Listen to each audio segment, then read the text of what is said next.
ಈ ಭೂಮಿಗೆ ನೀವು ಬೊಗಸೆ ನೀರು ಕೊಟ್ಟರೆ ಸಾಕು, ಇದು ಅಮೆರಿಕದ ಕ್ಯಾಲಿಫೋರ್ನಿಯಾವನ್ನೇ ಮೀರಿಸುತ್ತದೆ ಅಂತ ನಡೆದಾಡುವಂತ ದೇವರು ಶತಮಾನದ ಸಂತ ಲಿಂಗೈಕ್ಯ ಶ್ರೀ ಸಿದ್ದೇಶ್ವರ ಸ್ವಾಮೀಜಿಗಳು ಹೇಳಿದ್ರು. ಶ್ರೀಗಳು ಹೇಳಿದ ಮಾತನ್ನ ಗಂಭೀರವಾಗಿ ಪರಿಗಣಿಸಿದ ಸಚಿವ ಎಂ ಬಿ ಪಾಟೀಲರು ಜಿಲ್ಲೆಯಲ್ಲಿ ನೀರಾವರಿ ಕ್ರಾಂತಿ ಮಾಡಿದ್ದಾರೆ. ಹೌದು, ಗುಮ್ಮಟ ನಗರಿ ವಿಜಯಪುರ ಜಿಲ್ಲೆಯ ರೈತರು ಈಗ ಕ್ಯಾಲಿಫೋರ್ನಿಯಾದಲ್ಲಿ ಬೆಳೆಯುವಂತ ಔರಾ 36 ತಳಿಯ ದ್ರಾಕ್ಷಿ ಬೆಳಿಲಿಕ್ಕೆ ಮುಂದಾಗಿದ್ದಾರೆ.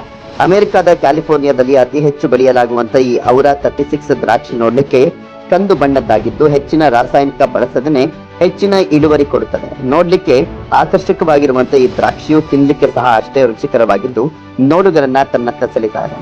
ಇದು ಕ್ಯಾಲಿಫೋರ್ನಿಯಾದ ಗ್ರಾಫಾ ಗ್ಲೋಬಲ್ ಕಂಪನಿಯ ಪೇಟೆಂಟ್ ನ ವೆರೈಟಿ ಆಗಿದ್ದು ಇದನ್ನ ನಾಸಿಕ್ ನ ಸಹ್ಯಾದ್ರಿ ಫಾರ್ಮ್ಸ್ ನವರು ವಿಸ್ತರಣೆ ಮಾಡಲಿಕ್ಕೆ ಅನುಮತಿ ಪಡೆದಿದ್ದಾರೆ. ಅಲ್ಲಿಂದ ವಿಜಯಪುರ ಜಿಲ್ಲೆಯ ತಿಕೋಟಾಗೆ ಕಾಲಿಟ್ಟಿರುವಂತಹ ಈ ದ್ರಾಕ್ಷಿ ಇದೀಗ ಜಿಲ್ಲೆಯಲ್ಲಿ ಹೆಚ್ಚಿನ ರೈತರು ಈ ದ್ರಾಕ್ಷಿ ಬೆಳಿಲಿಕ್ಕೆ ಮುಂದಾಗಿದ್ದಾರೆ. ಮಹಾರಾಷ್ಟ್ರದ ನಾಸಿಕ್ನ ಒಂದು ಅತ್ಯಂತ ಶ್ರೇಷ್ಠವಾದಂತ ಸಹ್ಯಾದ್ರಿ ಫಾರ್ಮ್ಸ್ ವಿಲಾಸರಾವ್ ಶಿಂದೆ ಅವರ ಸಹಯೋಗದಲ್ಲಿ ಕ್ಯಾಲಿಫೋರ್ನಿಯಾದಲ್ಲಿ ಬೆಳೆಯುವ ಉತ್ಕೃಷ್ಟ ಔರಾ 36 ತಳಿಯ ದ್ರಾಕ್ಷಿ ಬೆಳೆಯನ್ನ ಔರಾ 36 ತಳಿಯನ್ನು 100 ಎಕರೆ ಪ್ರದೇಶದಲ್ಲಿ ಈ ದ್ರಾಕ್ಷಿ ಬೆಳೆಯನ್ನ ಬೆಳೆದಿದ್ದಾರೆ. ಮುಂದಿನ ದಿನಮಾನಗಳಲ್ಲಿ ಇದು 1,000 ಎಕರೆಗೆ ವಿಸ್ತರಣೆ ಮಾಡಲಿದ್ದಾರೆ. ಇದಕ್ಕೆ ಮುಖ್ಯವಾಗಿ ಕೃಷ್ಣವನಿ FU ನಮ್ಮ ಸಂದೀಪ್ ಭವನ್ ಪಾಟೀಲ್ ಅವರು, ಆಮೇಲೆ ಸಚಿನ್ ಪಾಟೀಲ್ ಹಡ್ಸಂಗ್ ಅವರು ತೋಟಗಾರಿಕಾ ಪದವೀಧರರಾಗಿದ್ದಾರೆ. ಸ್ಥಳೀಯ ರೈತರ ಒಂದು ತಂಡವನ್ನು ಕಟ್ಟಿ ಉತ್ಸಾಹದಿಂದ ಈ ಕಾರ್ಯಕ್ಕೆ ಮುಂದಾಗಿದ್ದಾರೆ. ಈ ದ್ರಾಕ್ಷಿ ತಳಿಯಿಂದ ವಿಜಯಪುರ ದ್ರಾಕ್ಷಿ ಬೆಳೆಗಾರರ ಆದಾಯ 3 ಪಟ್ಟು ಹೆಚ್ಚಾಗ್ತದೆ. ಇದರಿಂದ ರೈತರಿಗೆ ಆರ್ಥಿಕ ಬಲವರ್ಧನೆ ಆಗುವ ಜೊತೆಗೆ ಆ ದಿಶೆಯಲ್ಲಿ ನಮಗೆ ಫೆಸಿಲಿಟಿ ನಿರ್ಮಾಣ ಮಾಡೋಕ್ಕೆ ಇದೆ. ಅದಕ್ಕೆ ಅವರು ಇಲ್ಲಿ ಬರ್ಲಿಕ್ಕೆ ಒಪ್ಪಿ ಆ ಫೆಸಿಲಿಟಿನ ಕ್ರಿಯೇಟ್ ಮಾಡ್ಲಿಕ್ಕೆ ಒಪ್ಕೊಂಡಿದ್ದಾರೆ. ಈಗ ಈ ಕಾರ್ಯದ ಮೂಲಕ ಇವತ್ತು ದಿವಸ ಸಿದ್ದೇಶ್ವರ ಸ್ವಾಮೀಜಿಯವರು ಕನಸು ನನಸಾಗಿದೆ. ಇವತ್ತು ಕ್ಯಾಲಿಫೋರ್ನಿಯಾದಲ್ಲಿ ಬೆಳೆಯುವಂತಹ ಉತ್ಕೃಷ್ಟ ಔರಾ 36 ತಳಿಯ ದ್ರಾಕ್ಷಿ ಬೆಳೆ ಇಲ್ಲಿ ಕಂಗೊಳಿಸಿದೆ. ಏನು ಇದು 6 ತಿಂಗಳ ತನಕ ಡೀಪ್ ಫ್ರಿಜ್ನಾಗ ಇಟ್ಕೋಬಹುದು.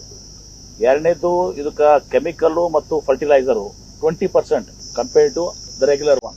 ಮೂರನೇದು ಪ್ರೈಸ್ ಕೂಡ 3 ಪಟ್ಟು ಜಾಸ್ತಿ. ಮಹಾರಾಷ್ಟ್ರದ ನಾಸಿಕ್ನ ಸಹ್ಯಾದ್ರಿ ಫಾರ್ಮ್ಸ್ ನ ವಿಲಾಸ ರಾವ ಶಿಂದೆ ಅವರ ಸಹಯೋಗದಲ್ಲಿ ಕ್ಯಾಲಿಫೋರ್ನಿಯಾದಲ್ಲಿ ಬೆಳೆಯುವಂತಹ ಉತ್ಕೃಷ್ಟ ದರ್ಜೆಯ ಔರಾ 36 ತಳಿಯ ದ್ರಾಕ್ಷಿಯನ್ನ ತಿಕೋಟದ ಕೃಷ್ಣವೇಣಿ FBO ನವರು ಇಲ್ಲಿ ಪರಿಚಯಿಸಿದ್ದಾರೆ. ಈ ಔರಾ 36 ತಳಿಗೆ ಕೇವಲ 20% ಮೇಂಟೆನೆನ್ಸ್ ಖರ್ಚು, 20% ಔಷಧಿಯಲ್ಲೇ ದ್ರಾಕ್ಷಿ ಕೈಗೆ ಬರುತ್ತದೆ. ಕ್ಯಾಲಿಫೋರ್ನಿಯಾದಿಂದ ನಾಸಿಕ್ಗೆ ಬಂದಂತ ಈ ದ್ರಾಕ್ಷಿಯನ್ನ ರಾಜ್ಯದಲ್ಲಿಯೇ ಮೊಟ್ಟ ಮೊದಲ ಬಾರಿಗೆ ತಿಕೋಟದ ರೈತರು ಪರಿಚಯಿಸಿದ್ದಾರೆ. ವಿಜಯಪುರ ಜಿಲ್ಲೆಯ ತಿಕೋಟದ ರೈತರಾದಂತಹ ಸಂದೀಪ ಪಾಟೀಲ 1.5 ಎಕರೆ, ಯಮನಪ್ಪ ಕುನ್ನೂರ 1.5 ಎಕರೆ, ರಾಜೇಂದ್ರ ಕುಸೂರ 2 ಎಕರೆ, ಅತಾಲಟ್ಟಿ ಗ್ರಾಮದಲ್ಲಿ ಡಾಕ್ಟರ್ ಸುಭಾಷ ಮುದನೂರ 8 ಎಕರೆ, ತಾಜಾಪುರದ ರಾಜು ಹಾಲಳ್ಳಿ 2 ಎಕರೆ, ನಿಡೋಣಿಯ ರಾವುತ ದರ್ಗಾ 9 ಎಕರೆಯಲ್ಲಿ ದ್ರಾಕ್ಷಿ ನಾಟಿ ಮಾಡಿದ್ದಾರೆ. 2025 ಜನವರಿಯಲ್ಲಿ ನಾಟಿ ಮಾಡಿದ್ದು ಸೆಪ್ಟೆಂಬರ್ ತಿಂಗಳಿನಲ್ಲಿ ನಾಸಿಕ್ನಿಂದ ಔರಾ 36 ತಳಿಯ ಕಡ್ಡಿಗಳನ್ನು ತಂದು ಕಸಿ ಮಾಡಲಾಗಿತ್ತು. ಈ ಫಸಲು 2027ರ ಫೆಬ್ರವರಿಯಲ್ಲಿ ತಿಕೋಟದ ರೈತರು ಬೆಳೆದಂತ ದ್ರಾಕ್ಷಿಯ ಮೊದಲ ಫಸಲು ಮಾರುಕಟ್ಟೆಗೆ ಬರಲಿದೆ. ಇನ್ನು ಇದು ನೋಡ್ಲಿಕ್ಕೆ ಕಂದು ಬಣ್ಣದಿಂದ ಕೂಡಿದ್ದು ಆಕರ್ಷಕವಾಗಿದೆ. ಇದನ್ನ 48 ಡಿಗ್ರಿ ತಾಪಮಾನದಲ್ಲಿಯೂ ಬೆಳೆಯಬಹುದಾಗಿದೆ. ಯಾವುದೇ ತಾಪಮಾನದಲ್ಲೂ 100% ಹೂ ಬೆಳೆಯಲಿದೆ. ಉತ್ತಮ ಸೈಜು, ಉತ್ತಮ ಬಣ್ಣ ಹೊಂದಿದ್ದು ಉತ್ಕೃಷ್ಟವಾಗಿ ರುಚಿಕರವಾಗಿರುತ್ತದೆ. ಈ ಫಸಲು ಬಂದಾಗ ಮಳೆಯಾದ್ರೆ ದ್ರಾಕ್ಷಿ ಹಣ್ಣು ಸಿಗೋದಿಲ್ಲ.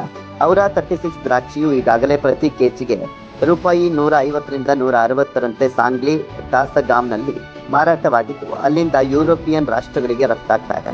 ಹೀಗಾಗಿ ಈ ದ್ರಾಕ್ಷಿಯನ್ನ ಬೆಳೆದಂತವರು 3 ಪಟ್ಟು ಲಾಭ ಮಾಡಿಕೊಳ್ಳಬಹುದಾಗಿದೆ. ಹೀಗಾಗಿ ವಿದೇಶಿ ತಳಿಯ ದ್ರಾಕ್ಷಿಯನ್ನ ಜಿಲ್ಲೆಯಲ್ಲಿ ಉತ್ತಮ ಲಾಭ ಗಳಿಸಲಿಕ್ಕೆ ರೈತರು ಮುಂದಾಗಿದ್ದಾರೆ.